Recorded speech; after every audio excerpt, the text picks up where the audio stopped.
Welcome to the fourth and final part of this new spring reread on reading the pattern. Make sure you're caught up on parts 1 through 3. We're covering chapters 20 through 26 and the epilogue, and there's a lot of action in these final chapters, so let's get right to it. This video may include spoilers for all Wheel of Time books. If you have not finished reading the series and do not want to be massively spoiled, stop here or proceed at your own risk.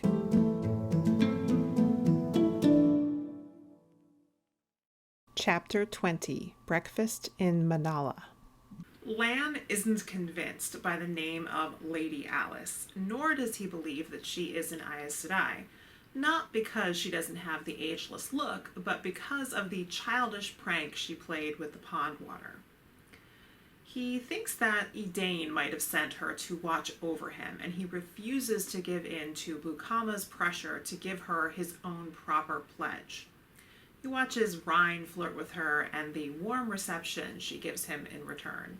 Maureen commands a stop in the village of Madala to eat, which they had planned to do anyway. There they see both Beltane festivities and the heads of dead Trollocs from a recent raid. Lan is surprised when Maureen mentions having faced Trollocs herself. Lan considers having words with her when she allows an innkeeper to believe the three men are her retainers. Sitting alone, the three men argue quietly about Maureen and don't notice when she leaves. Rhine wants to leave her money and go, but Lan and Bukama refuse. Lan and Rhine go to look for her and overhear her asking for a woman named Aveen Sahara. Maureen calls out Lan for eavesdropping and refuses his offer to help her find the woman, commanding him to wait for her at the inn. Chapter 21, Some Tricks of the Power. Lan finds the ride to Chachin as unpleasant as he had expected. Mostly they sleep outside, though they stop in each village for Maureen to continue her search. She is frosty to Lan and friendly with Rhine, and peppers all of them with questions which they manage to deflect. At times they encounter bandits, and on the fourth day they are threatened by a group of about 50. Maureen is able to frighten them off, though when they run away, she is angry that they escaped instead of her being able to bring them to justice. The worst part, however, is that Maureen does not consider the two of them even after dousing Lan with pond water the first night, and she continues to try to get a rise out of him night after night with invisible switches of air, sand, ants, and blister leaf, and Lan has to work hard to keep from losing his temper. Maureen wants an apology and is irritated by how even-keel he is, but is most of all frustrated that she still has no idea if any of them are dark friends. In a village called Ravinda, Maureen finally finds Aveen Sahara, but her son had been born 30 miles from Dragon Mount and a week before the foretelling. As they continue on, Lan is suddenly struck by an arrow. Maureen weaves a shield for him and then herself before ensnaring the would-be assassin in air, while Rhine and Bukama both manage to shoot him. Lan is shocked to recognize the man, Kanyedrin, who manages to get out that he was paid by a man to kill all of them, and Maureen first, but was not told that she was an Aes Sedai. Maureen wants to heal him to try to get more answers out of him, but he's already dead. Maureen goes through the dead man's things, hoping to learn more, and finds 10 gold crowns from Kyrian.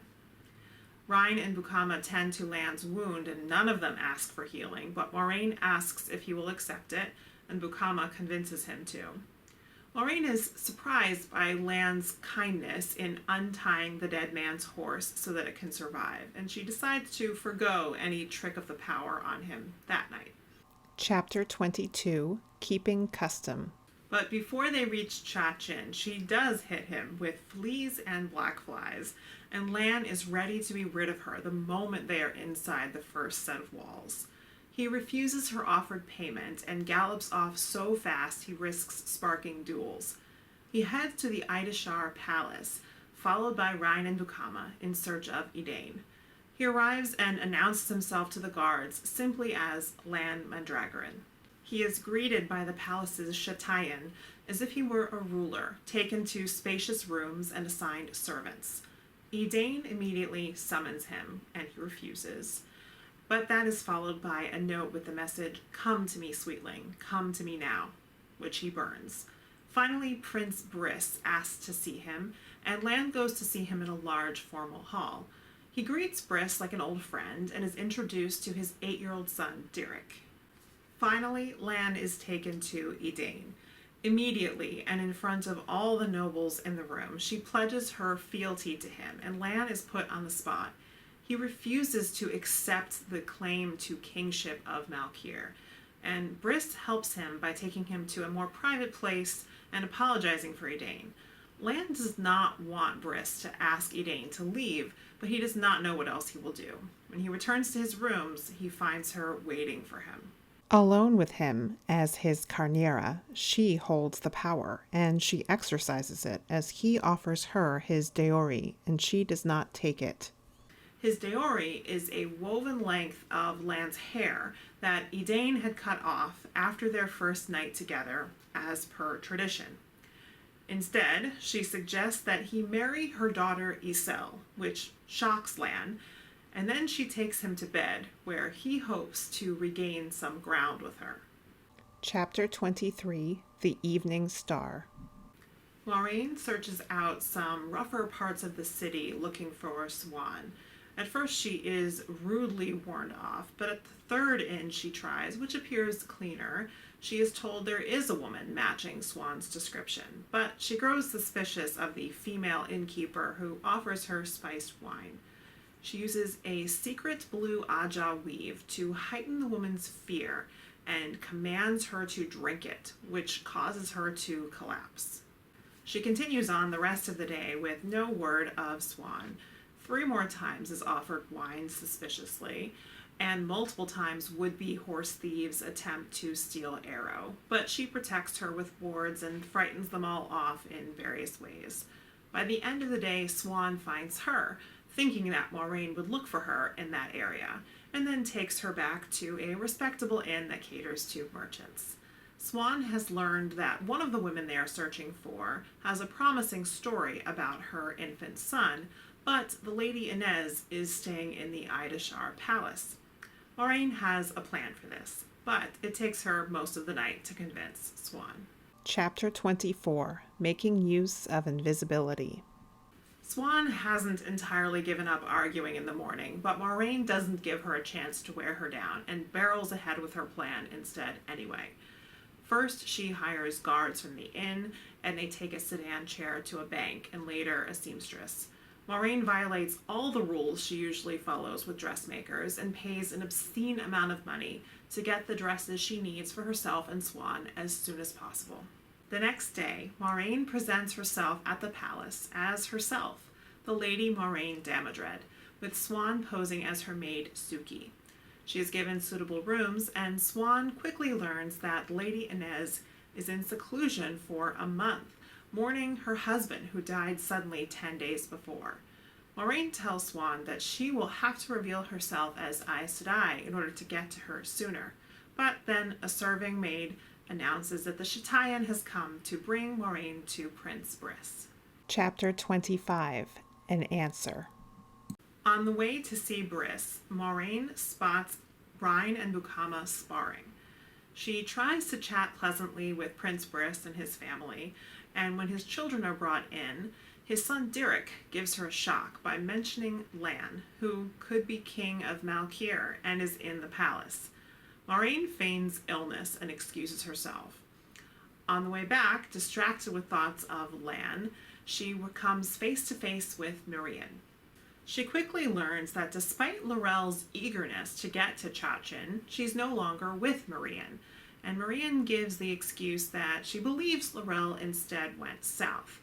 Moiraine's mind is racing over whether Mirian could be a searcher or Black Aja, and a serving girl figures out that Moiraine is an Aes Sedai in disguise.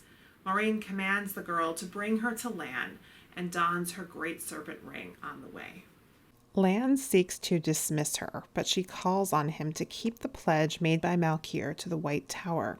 Lan demands an answer to a question first, and asks why, when Malkier called for aid from the White Tower, they did not come. Moiraine answers plainly that over 100 sisters were sent to Malkier, but arrived too late, and so decided to keep their efforts secret to avoid knowledge of their failure. Lan agrees to help her. Moiraine asks him to set someone who follows him to watching Merian, and when he agrees to Rhine and Bukama, she tells him Bukama only, and not to tell him why, and to get word to her through Suki. Moiraine returns to her room to find Isel, who does not want to marry Lan or have him as her Carnera, and wants Moraine's help to get to the White Tower. Moiraine refuses to help the girl after she is rude to her. Moiraine and Swan trade news. Moiraine is a bit shocked that Swan made out with Cal the Footman, and Swan is furious over Moraine's plan with Lan. Swan leaves and returns with little intelligence. Merian spent the whole day with Briss, and Cal might be able to get Swan a place as one of Lady Inez's servants. Chapter 26. When to Surrender. Lan sneaks through the corridors. He feels trapped by Edain and wants to run away, but before he could do so, he has to talk to Bukama. Shortly after seeing Isel and Merian, he finds himself falling down a flight of stairs.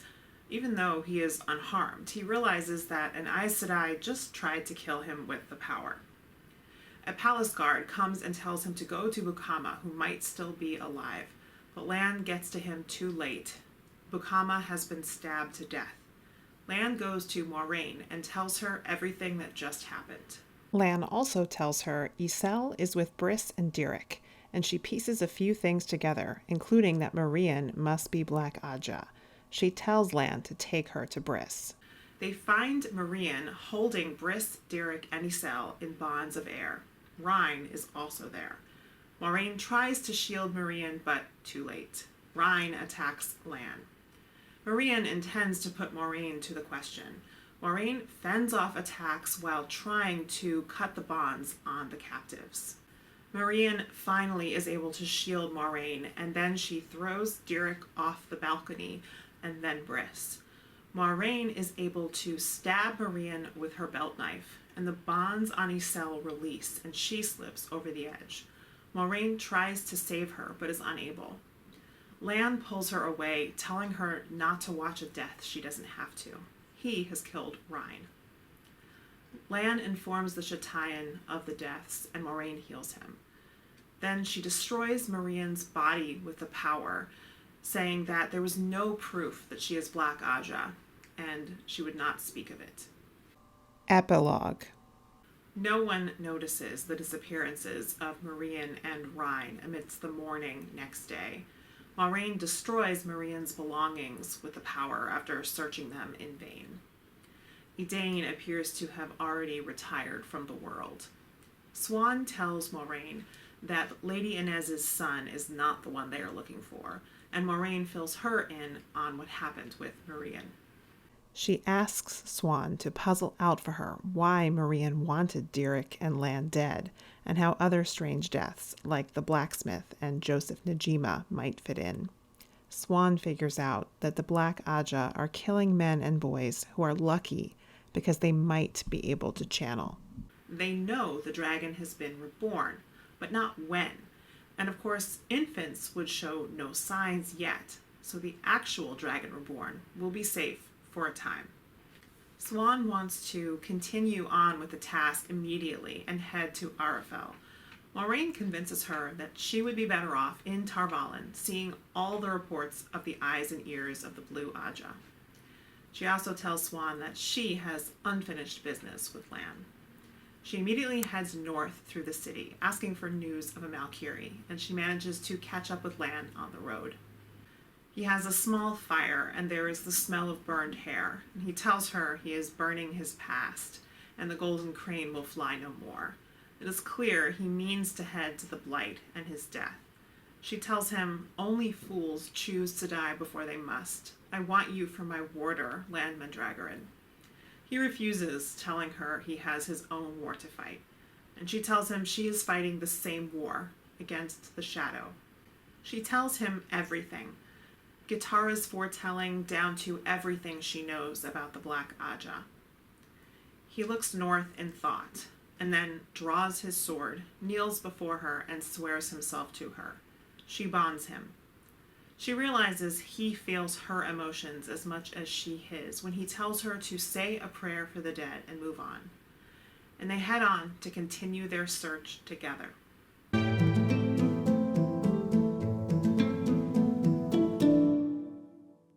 So I wanted to touch on some of the secret blue aja weaves that we learn about in this section. First, we just have something that seems a little bit kind of surprising, funny, random. Maureen using a weave to draw insects to irritate Lan, just like you wouldn't expect that would be a weave they would have or want to keep secret. But the more interesting one is when she uses a weave to heighten a woman's fear. Now, this woman is apparently trying to sedate her and then sell her into slavery, so clearly a terrible person, and you could say she certainly brings this on herself. And I at least understand why Maureen uses this weave in this situation that she's in. But more the idea that this weave exists, any weave that would manipulate someone's emotions, but especially fear, is definitely something that can be abused in 1,000 different ways. But this is a secret weave, not everyone knows about it. It's not something that's openly discussed and frowned upon like compulsion is. And it's just kind of alarming to think about all the ways that this weave could potentially be abused, especially by sisters who are blue and also black. We meet Bulin, who is a young man assigned to serve Lan in the palace, and we will see him again in Towers of Midnight when he is the first to follow Lan after Nynaeve takes him to Saldea and raises the Golden Crane. I just really love these little cameos who make reappearances throughout the series. Robert Jordan does a good job of weaving examples of men and boys who are considered lucky throughout this book and mentioning those who died in strange ways. In this section, we have the example of Derek, who survived a 50-foot fall. Unfortunately, this will lead Marian to target him, and this is one of the key pieces of information that Swan is able to use to piece together exactly what the Black Aja are up to, along with Lan and a blacksmith who was killed and others.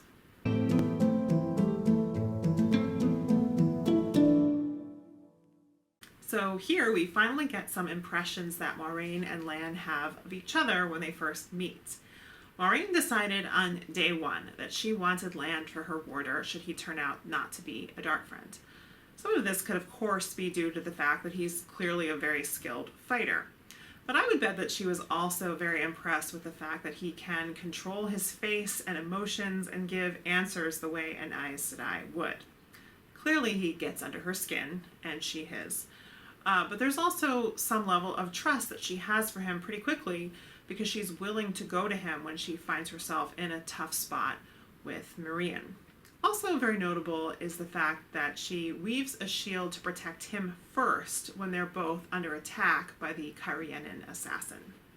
Now, on the other hand, Lan is not at all impressed with Moiraine when he first meets her. It doesn't help that she keeps offering him insults without realizing it. He also has some prejudice that has nothing to do with her personally when he thinks that there is no worse combination than an Aes Sedai and a Cairhienin. Yikes. But he thinks her childish when she plays pranks on him. And she is. I can understand why she wants to break through that inhuman mask of his and get some kind of a human reaction out of him. But she really does take it too far. He also doesn't think that she is able to command the way he has seen some other short Aes Sedai do. We know this is only due to her inexperience, because this is something we definitely see her able to do in time. But she is able to make an impression, because even though he wants to forget her and has other pressing business, he can't stop thinking about her. And then I think in the end, when he calls her both cool and hard, he really does mean this as a compliment, saying that she is able to stay strong in the face of things that would easily undo others. Ultimately, I believe it is the moments when she is truly honest and open with him, as well as the fact that she has dedicated herself to fighting the shadow, that really wins him over. At that point, he's able to make his decision very quickly and apparently without looking back. She really gives him a choice that allows him to live up to what he himself says about surrendering after you're dead. Because, of course, going and dying in the blight would help no one, whereas joining her gives him a purpose that actually matches with the oaths made for him.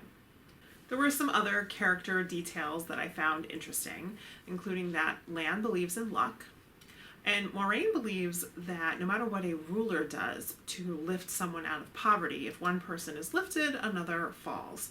I find that a pretty extreme worldview of wealth as a zero-sum game, but I guess it does seem fitting for the world that Moiraine grew up in.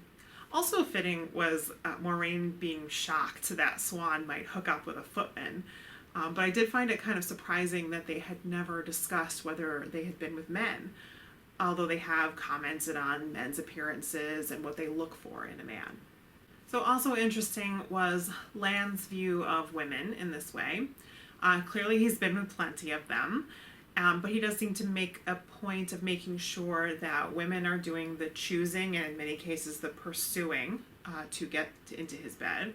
But he also clearly has no problem taking control once they are there. Seems like his future marriage in the Sea Folk tradition is quite fitting in that way.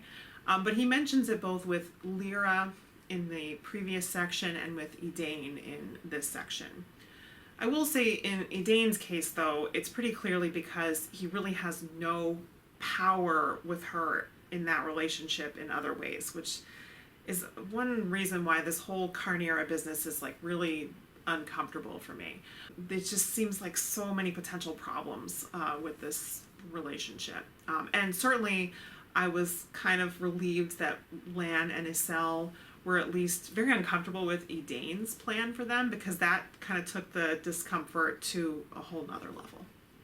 Okay, I do have to go further here because really, no matter who is doing the choosing at any point, the person that you first sleep with when you're a child in Lan's case should not have ongoing control over your life in any way. That's just wrong.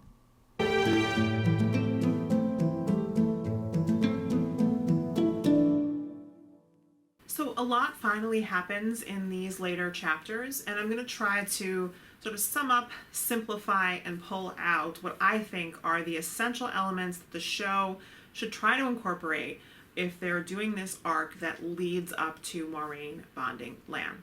So I think we start off with showing that there's initial antipathy between Moiraine and Lan, and that this softens considerably when Lan asks Moiraine about Malkier, and she answers him honestly. We have Moiraine finding herself in a tight spot in her search, and she asks Lan for help, and they end up fighting a member of the Black Aja together. We have Moiraine and Swan figuring out that the Black Aja are killing men and boys who they think might be the Dragon Reborn, and again the reckoning that all of Tamra's searchers are dead, and Moiraine and Swan are alone in their search. We have Moiraine telling Lan everything, and then finally the bonding. And so these are the things that if we had to just kind of sum up everything that happens in these last chapters, what are the crucial pieces? A lot of other details could come or go. As I've said before, the whole plot with Lan and Edain I don't think is essential, but these are the things that I hope and want to see from the show. The more and more we learn about casting for the Wheel of Time TV show, the more it looks like we're definitely going to see some pretty significant flashbacks happening in the show. And so I'm sure New Spring is going to be a source of material for that. Although, as I've tried to stress in this reread, I do think we're going to see things that really go beyond the scope of what we see actually on the page in this book. And while some of the things that are on the page are probably not going to make it in. Still, I think it's been interesting revisiting this book through that lens. I hope you've enjoyed it, or if you're like me and you just haven't reread this book as much as the other books. So coming up, you can expect to see more videos for the Wheel of Time TV show, and then certainly diving into the great hunt for my reread series. So be sure you are subscribed and staying tuned for all the Wheel of Time content to come.